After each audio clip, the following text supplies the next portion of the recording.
Hi, I'm Steve Foreman, and I'm a very grateful recovered alcoholic. In high school, I played in a band and started drinking about age 15. I went to the University of Florida, Dry County, went in the alcohol business, buying and selling alcohol to fraternities. So alcohol's been a part of my life since I was a teenager. Sue and I got married, 21 years of age or so.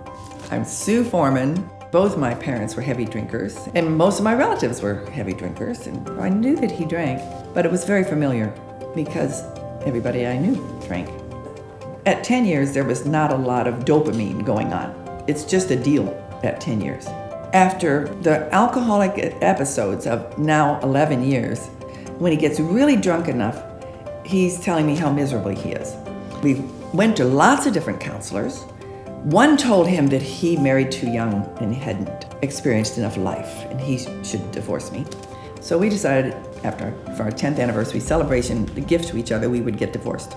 And it doesn't occur to us that alcohol is playing any role in the fact that we are so miserable. I performed acts of drunkenness at a great client and friend's home, and the heat had built up around the house. I woke up after the Super Bowl Sunday, and my daughter came to me and said she'd never, ever, ever have another friend of hers in the house, that I'd embarrassed her for the last time. And so that weighed on me quite heavily. The opportunity came for me to either go to an AA meeting or maybe even have to move out of the house. So I went to an AA meeting, and it was run by a very old gentleman. He was 76, 77. I went, one chair empty next to Clarence.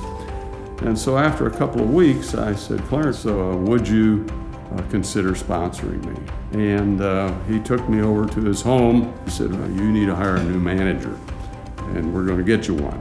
What have I got to lose? And that's what Clarence said to me. He said, all right, you tried everything else, so let's do this. It was boom, boom, boom. We went through these steps, and after the second day, he said, you're ready to go. And then we went to a Came to Believe retreat in March, and it was an extremely exhilarating experience to walk away from there. And I felt like a tremendous additional load had been removed from me, and it became a part of our lives. I still remember the moment because for years he would say, I'm never going to drink again. But he would be sort of holding himself up in the door jamb. Of course, he always did. But this time, when he walked in after having been at the retreat, he had completely changed in my eyes physically. He almost had a glow. He had an aura. He was a different man. For me, at that moment, I knew he would never drink again. But he didn't. He has not in 40 years. What it's done in my family, I mean, it's just miraculous. And our spiritual growth, financial, all those deficits have been achieved. They've been overcome. Very often, a non-drinker or a non-addict will try so hard to fix the other person. What Came to Believe retreats have meant for me is that we get well together. How do we relate to each other now that we don't have the addiction thing to deal with? What we then found is that we are all of us in recovery of life, and we're all seeking answers. It has been like going on a path of just understanding life better. It's not a retreat where you leave your family and go somehow get fixed and then go back. We all play a role as we're seeking together. And we went from just being in a commitment and trying to be partners to actually loving one another. Now we've gotten to the crazy passion again. You want recovery, Came to Believe has it.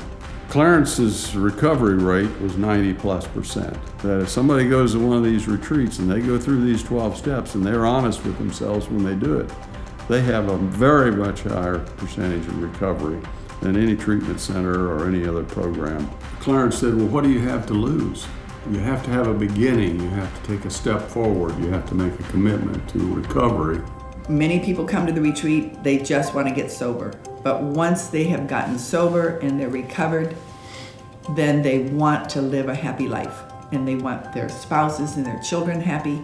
They want their parents happy. They want to be able to relate to people in a more successful manner.